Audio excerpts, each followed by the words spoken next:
Mikko Hirvonen ajaa Jukojärvi ykkösellä pohjat, vaikka äskeisessä tilanteessa rikkoo autonsa Tuuli Lasin. Urja kakkosella menee rikki sitten paljon enemmän muutakin. Ja nyt keskeltä Masen täys. Heittää. 100. Hae oikee loiva ylinypy. Heittää. Tarkka. Ja pitkä vasen loiva. Ylinypys sisältä. Heitto.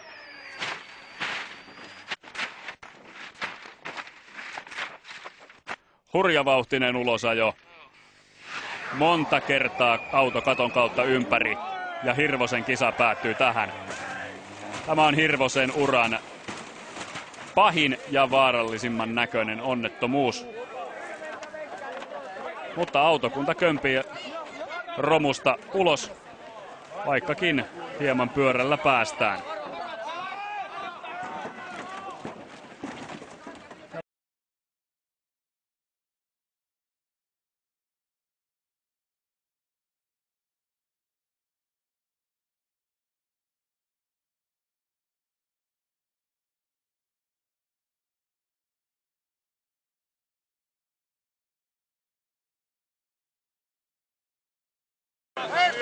Pois tää!